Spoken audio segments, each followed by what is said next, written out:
नमस्कार मित्रांनो, आपण आज एका अशा मराठमोळ्या तरुणाबद्दल जाणणार आहोत की ज्यांनी जे भारतीय जनता पार्टीला 11-12 वर्षात जमलं नाही, ते काँग्रेस कितीतरी दिवसापासून भारत स्वतंत्र झाल्यापासून काँग्रेस पक्ष आहे ते त्यांना जमलं नाही. अशा या मराठमोळ्या तरुणाबद्दल आपण माहिती बघणार आहोत मित्रांनो. आणि त्यांनी जे केलं त्यांची पूर्ण अवघ्या 10 दिवसामध्ये जे गेलं ते मित्रांनो खरंच वाखाणण्याजोगे आहे. अशा नवतरुणाबद्दल आपण माहिती बघणार. नमस्कार, मी कृष्णा गोडसे. आपल्या गगन भरारी या चॅनलमध्ये मी आपलं स्वागत करतो. मित्रांनो, आपण 10 दिवसापासून एकच मीडियाच्या माध्यमातून असेल एकच चर्चा ऐकतो आणि ती म्हणजे कोकरोच जनता पार्टीची. मित्रांनो, कोकरोच जनता पार्टी ही अभिजित दिपके अगदी मराठमोळ्या या तरुणानं एक काय स्थापन केली, कशामुळे स्थापन केली आणि अवघ्या 10 ते 12 दिवसामध्ये भारतीय जनता पार्टीपेक्षा 3 पट त्यांचे कसे फॉलोअर्स झाले, म्हणजे 22 लाखापर्यंत त्यांचे फॉलोअर्स कसे झाले मित्रांनो. आणि काँग्रेसपेक्षा सुद्धा दुपटीनं त्यांचे फॉलोअर्स कसे झाले याबद्दल आपण सविस्तर मित्रांनो या व्हिडिओच्या माध्यमातून माहिती मागणार आहोत. मित्रांनो, सरन्यायाधीश सूर्यकांता यांनी जे एक विधान केलं आणि त्या विधानामुळेच या भारतीय कोकरोच पार्टीचा जन्म झालेला आहे. मित्रांनो, सर्वोच्च न्यायालयाचे न्यायाधीश सरन्यायाधीश सूर्यकांता यांनी जे काही सुशिक्षित बेकार आहे भारतातले त्यांच्याबद्दल एक असं वादग्रस्त विधान केलं आणि त्या विधानाचाच एक आधार घेऊन या अभिजित दिपके ते सध्याला USA अमेरिकेमध्ये आहे, त्यांनी कोकरोच जनता पार्टी स्थापन केली. मित्रांनो, सूर्यकांता यांनी एका प्रकरणामध्ये निकाल देताना त्यांची त्या प्रकरणामध्ये बहस चालू असताना एक नवतरुणांचं उदाहरण दिलं आणि नवतरुण हे कोकरोचप्रमाणे आहेत. म्हणजे भारतात जे काही सुशिक्षित बेकार आहे ते एक नवतरुण ते कोकरोच आहे, म्हणजे झुरळासारखे आहे. कुठल्याही न्यायव्यवस्थेवर हल्ला मिळतात, न्यायव्यवस्थेत घुसण्याचा प्रयत्न करतात किंवा RTI कार्यकर्ते बनतात, अशी एक त्यांना झुरळाची उपमा दिली. आणि हाच एक आधार घेऊन अभिजित दिपके यांनी कोकरोच जनता पार्टीची स्थापना केली मित्रांनो. आणि अवघ्या 10 ते 12 दिवसामध्ये त्यांचे 22 मिलियन फॉलोअर्स झालेले. आतापर्यंत इतिहासात कोणत्याही पक्षाचे एवढे फॉलोअर्स झाले नाही. अवघी 10 दिवसामध्ये एवढे फॉलोअर्स झाले आणि तेही नवतरुण म्हणजे मित्रांनो ते 25 ते 30 वयोगटातले च्या आतले फॉलोअर्स झालेले. मित्रांनो, स्वतः अभिजित दिपके 29 वर्षाचे आहेत, एक नवतरुण आहेत आणि एक नवतरुणामध्ये या भारतीय व्यवस्थेबद्दल किती चीड आहे हे अवघ्या 10 दिवसामध्ये जेवढे फॉलोअर्स झाले यांच्या माध्यमातून मी मित्रांनो कळतो. या सरकारच्या विरोधामध्ये किती नवतरुणांचा रोष आहे हे याच्यातून कळतंय मित्रांनो. कारण यामध्ये सर्व नवतरुण वर्ग आहे आणि जे नवतरुण वर्गाने क्रांती केली मित्रांनो, ती क्रांती कोणीही करू शकत नाही. किती चीड या सरकारच्या विरोधात या नवतरुणांच्या मनामध्ये आहे ते समजत आहे मित्रांनो. आजचा नेटचा पेपर मित्रांनो झाला, त्यावेळेस हा नेटचा पेपर फुटल्या गेला आणि आतापर्यंत किती 4-5 नवतरुणांनी आत्महत्या केली आणि 25 लाख नवतरुणांचं भविष्य मित्रांनो अधांतरी राहिलेलं आहे. कारण हा पेपर फुटल्यामुळं परीक्षा लांबली गेली आणि कितीतरी लोकांचं भविष्य अंधारात केलं.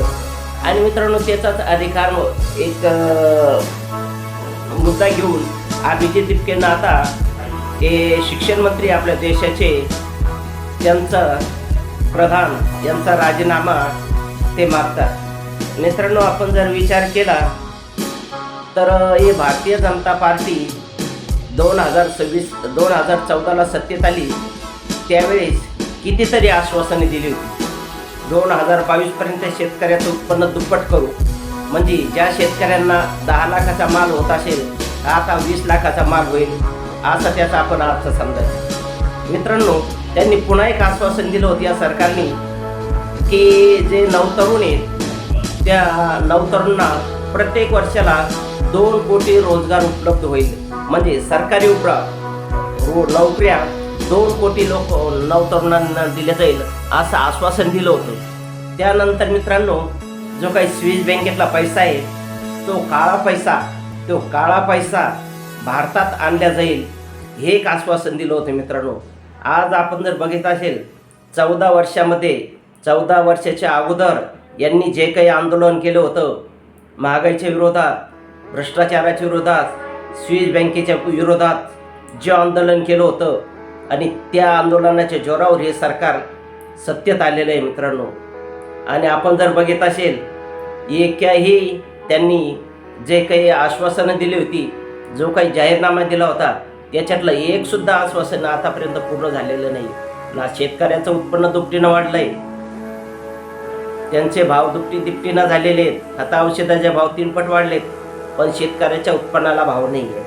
आपण बघित असेल 2014च्या अगोदर शेतीमालाला भाव होतात मित्रांनो. हा विषय वेगळा आहे. पण अभिजित दिपके आता 6 जूनला भारतात येणार आहे आणि भारतात आल्यानंतर त्यांनी सर्व राजकीय पक्षांना सुद्धा आवाहन केलेलं आहे, नवतरुणांना आवाहन केलेलं आहे की ज्या ज्या लोकांना या कॉकरोच जनता पार्टीला पाठिंबा द्यायचा आहे अशा सर्वांनी दिल्लीच्या जंतर मंतर या मैदानावर यायचं आहे आणि या कॉकरोच जनता पार्टीला पाठिंबा द्यायचा आणि त्या ठिकाणी सर्वांनी मिळून या देशाचे जे शिक्षण मंत्री प्रधान यांचा राजीनामा मागायचा.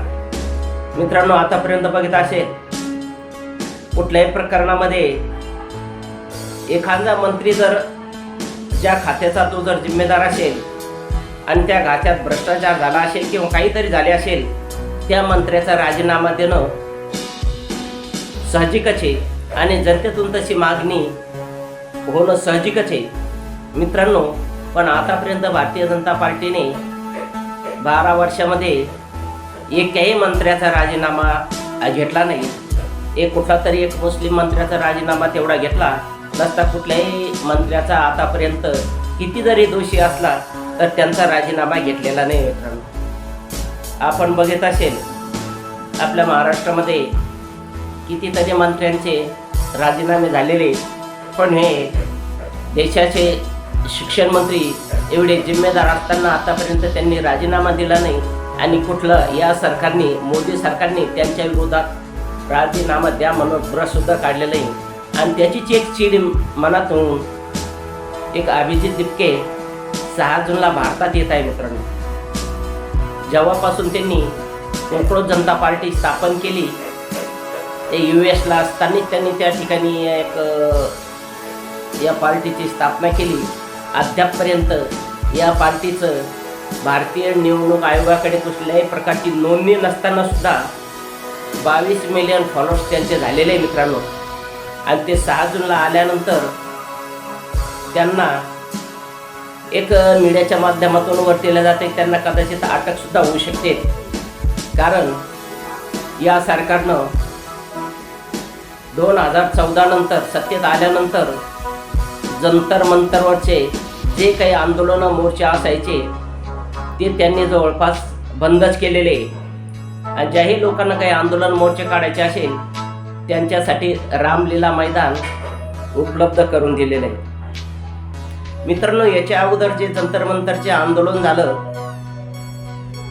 ते अण्णा हजारे यांनी केलं 2011ला आणि त्याचाच एक मोठा आधार घेऊन हे भारतीय जनता पार्टी मित्रांनो सत्तेत आलेली आहे. आता आपल्याला तेव्हापासून जर बघायचं, भारतीय जनता पार्टी सत्तेत आल्यापासून अण्णा हजारे पुढे भूमिगत झालेत, त्यांचं नावसुद्धा आपल्याला आता ऐकण्यात येत नाही मित्रांनो. त्यांना फक्त भारतीय जनता पार्टीच का सत्तेत आणायची होती याचं उत्तर आपल्याला अजून सापडलं नाही. कारण ना महागाई कमी झाली, ना स्विस बँकेतला पैसा आला, ना 2 कोटी रोजगार प्रत्येक वर्षाला प्राप्त झाले, न शेतकऱ्याचं उत्पन्न दुपटीनं झालं मित्रांनो. 2000 नंतर स्विस बँक हा अगदी 10 वर्षाचा मुलगा जरी असेल त्यांना स्विस बँकेतला काळा पैसा प्रत्येकाला ते आंदोलनाच्या माध्यमातून. पण आता स्विस बँक ही कुठं आहे? एक 14 वर्षात कुठल्याही व्यक्तीनं त्या बँकेचं आता नाव ऐकलं नाही किंवा सर्वसामान्य जनतेनं ऐकलं नाही. मग त्यावेळेस यांनी भारतीय जनता पार्टीने एवढं आंदोलन केलं, स्विस बँकेतला काळा पैसा आणो आणि यूं ही हर आदमी के खाते पे 15 लाख रुपए जमा हो जाएंगे. जो चोर लुटेरों के पैसे विदेशी बैंकों में जमा है ना, इतने भी हम रुपये ले आए ना, तो भी हिंदुस्तान के एक एक गरीब आदमी को मुफ्त में 15-20 लाख रुपए यूं ही मिल जाए। देखिए, ये जुमला है, ये भाषण देने का एक तरीका है, एक जुमला।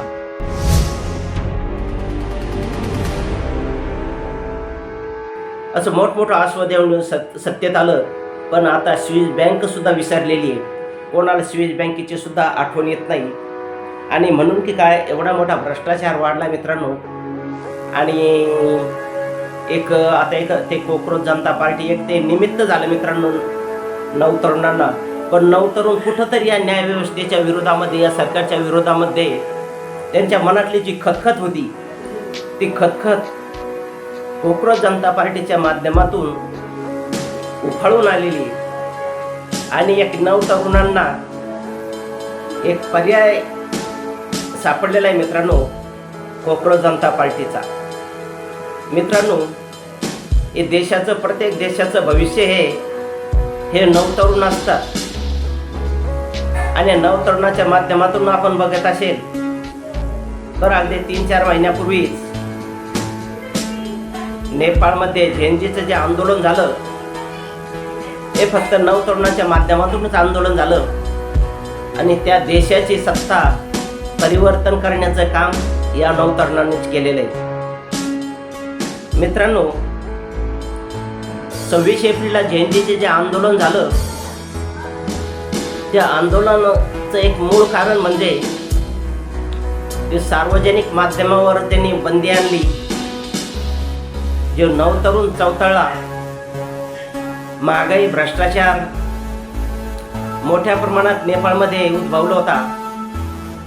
आणि त्याचाच एक रोष धरून सार्वजनिक मीडियावरची बंदी आणून नवतरुण रस्त्यावर उतरला. जे काही झेंजीच्या माध्यमातून आंदोलन झालं, तर त्यांनी सरकारचे उलथापालथ केले. मित्रांनो, आपण बघत असेल राष्ट्रपती भवन, पंतप्रधानांचे कार्यालय, आगीचा डोम उधळलेला आपण मीडियाच्या माध्यमातून ऐकले. त्या ठिकाणचे राष्ट्रपती, पंतप्रधान हे स्वतः हेलिकॉप्टरला लटकून पळाले. एवढं मोठं आंदोलन त्या ठिकाणी झालं. आणि त्या आंदोलनाचं नेतृत्व अगदी 35 वर्षाचे नवतरुण बालेनशहा यांनी केलं. आणि त्यांच्या नेतृत्वाखालीच त्या ठिकाणी सरकारचं परिवर्तन झाले मित्रांनो. आणि आज आपण बघत असेल झेंजीचं जे आंदोलन नेपाळमध्ये झालं, त्या नेपाळमधून जे परिवर्तन झालं, त्यांचं नेतृत्व करणारे बालेनशहा आज त्या देशाचे पंतप्रधान.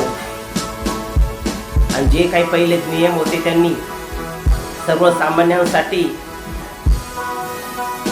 जे मोठ्या व्यक्तीसाठी नियम होते आणि जे सर्वसामान्यांसाठी होते, ते सर्वसामान्यांसाठी नियम त्यांनी केले. कोणता जरी VIP अधिकारी असेल किंवा कुठला जरी केवढा मंत्री असेल, तर त्याला सिग्नलवर थांबण्याचं आणि पोलिसांनी जर गाडी जर थांबवली तर गाडी चेक करण्याचा अधिकार पोलिसांना दिलेला आहे. असं नेपाळचं सर्वसामान्यांचं या ठिकाणी सरकार आलेलं आहे. आणि भ्रष्टाचार्यांना जेलची हवा त्यांनी दाखवलेली मित्रांनो. आणि अशीच जरूरत आपल्याकडे आहे. त्यावेळेचे नेपाळचे पंतप्रधान KP ओली शर्मा यांनी त्यांच्या पदाचा दुरुपयोग केला, त्यामुळं त्यांना जेलची हवा खावा लागलेली. असे कितीतरी राजकारणी आज त्या ठिकाणी जेलमध्ये आहेत. जे काही मोठ्या प्रमाणात प्रायव्हेट स्कूलच्या माध्यमातून भ्रष्टाचार व्हायचा, त्या भ्रष्टाचाराला पायबंद घालण्यासाठी त्यांनी त्या ठिकाणचे पूर्ण प्रायव्हेट स्कूल बंद केलेत आणि फक्त सरकारी शाळा त्या ठिकाणी चालू केलेल्या आहेत. म्हणजे जे खासदार आमदाराचा मुलगा असेल तो सुद्धा सरकारी शाळेत शिकेल आणि गरिबाचा मुलगा सुद्धा सरकारी शाळेत शिकेल. आणि आणि देशाचा भ्रष्टाचार कमी करण्यासाठी त्यांनी जे मंत्रिमंडळ होतं 28 लोकांचं, 27-28 लोकांचं मंत्रिमंडळ, फक्त त्यांनी आता 50% आणल्यामध्ये 14 मंत्री त्यांच्या मंत्रिमंडळात आहे आणि 15वे ते स्वतः बालेंशे आहे. मग असं आपल्याकडे का व्हायला नको? त्या छोट्या देशाने एवढी मोठी जर क्रांती घडत असेल तर आपल्यासुद्धा देशात तसं व्हायला पाहिजे. कारण मोठ्या प्रमाणात भ्रष्टाचार आपल्याकडे उफाळलेला आहे आणि हा भ्रष्टाचाराचं मूळ केंद्र राजकारणी. मित्रांनो, तुम्ही जर बघितलं असेल, तुमच्या मतदारसंघातला खासदार, आमदार किंवा कोणताही लोकप्रतिनिधी असेल, त्यांची 5 वर्षाची परिस्थिती बघायची आणि आजची परिस्थिती बघायची. आज त्या लोकप्रतिनिधीकडे करोडोची माया जमवलेली आहे मित्रांनो. मग हे असं कसं होतं? एवढा भ्रष्टाचार या देशामध्ये बळलेला आहे मित्रांनो. आणि आता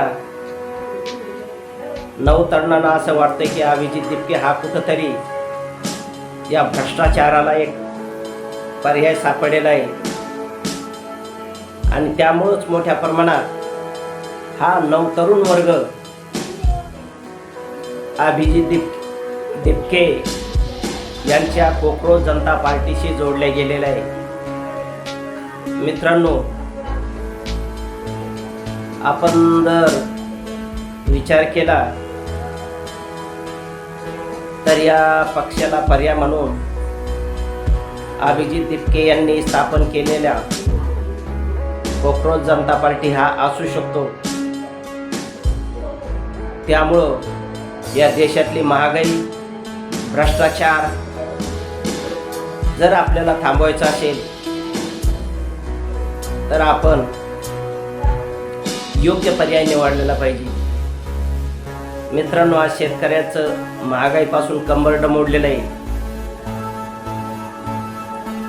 शेतकऱ्याच्या जीवावर मोठमोठे आंदोलन करायचे, मोर्चे काढायचे, शेतकऱ्याला पुढं करायचं आणि त्यांच्या माध्यमातून लोकप्रतिनिधी बनवायचं, खासदार आमदार बनायचं आणि शेतकऱ्यांना वाऱ्यावर सोडून द्यायचं.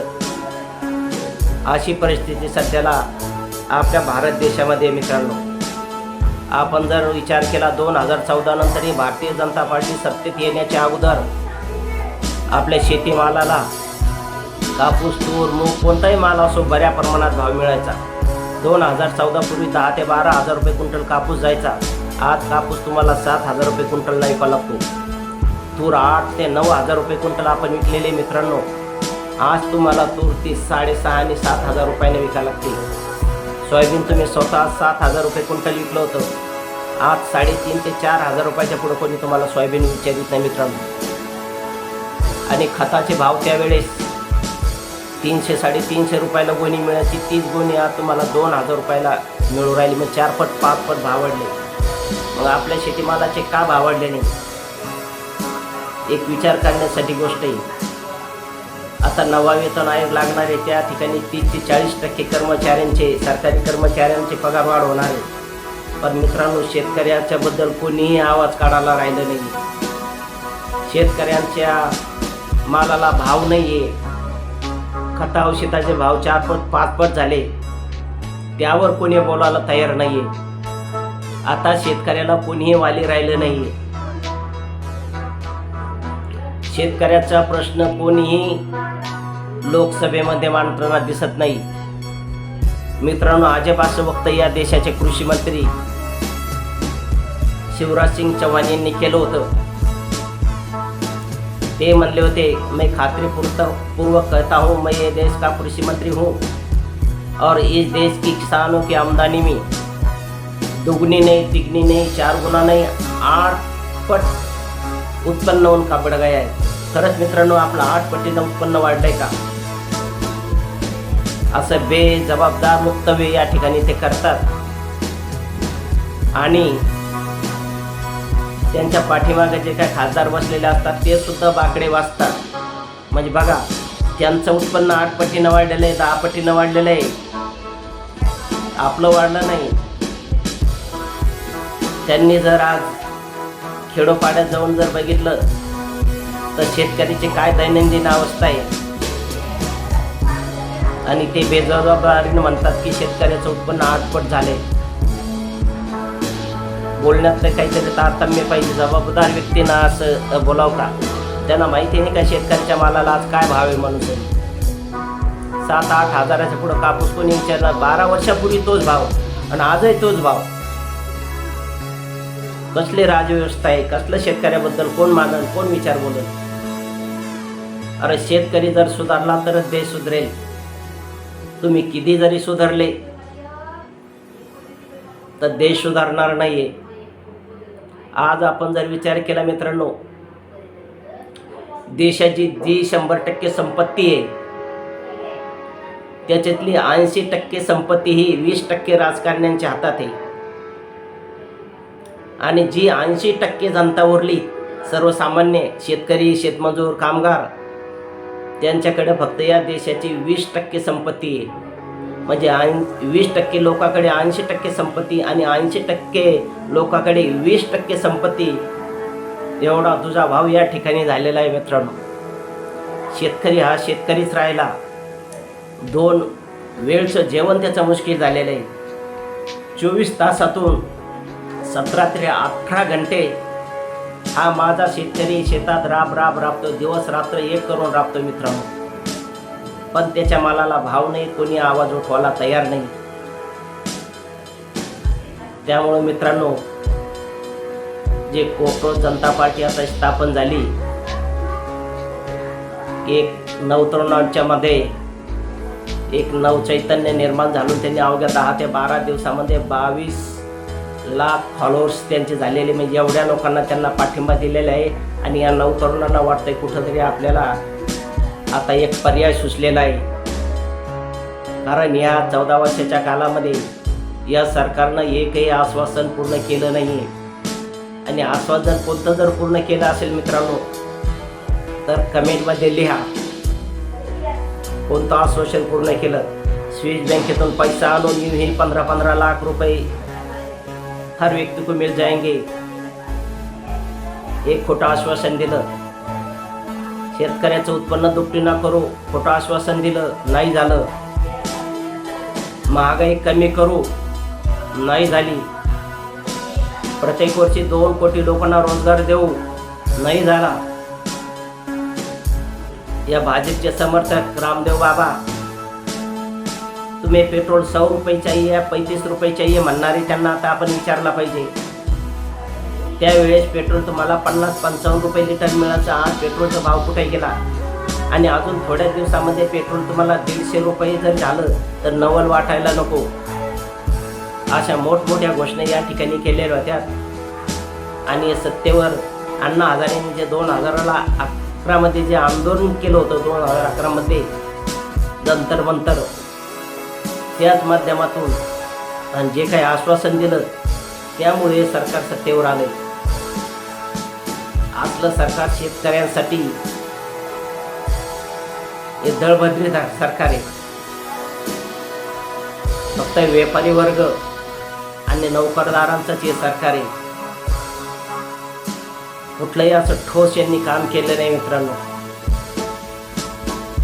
त्यामुळं 6 जूनला जंतर मंतरवर अभिजित दिपके आंदोलन करणारे लाखोच्या संख्येनं त्या ठिकाणी आपण त्यांना समर्थन द्यायला पाहिजे. हीच एक कळकळीची विनंती. मित्रांनो, हा व्हिडिओ तुम्हाला कसा वाटला याबद्दल तुमचं मत काय? अभिजित दिपकेनं भारतीय जनता पार्टी किंवा इतर पक्षासाठी जो पर्याय शोधून काढला, कोकण जनता पार्टी, याबद्दल तुमचं मत काय ते कमेंटच्या माध्यमातून लिहा. आणि हा व्हिडिओ जास्तीत जास्त नवतरुणापर्यंत शेअर करा मित्रांनो, ही कळकळीची विनंती. आणि हा व्हिडिओ आवडल्यास याला सबस्क्राईब करा, लाईक करा आणि शेअर करा. जास्तीत जास्त नवतरुणापर्यंत हा व्हिडिओ शेअर करा, जेणेकरून हे 6 जूनचं जे जंतर मंतरवरचं आंदोलन आहे अभिजित दिपकेचं या आंदोलनाची माहिती पूर्ण नवतरुणांना मिळाली पाहिजे. नमस्कार मित्रांनो.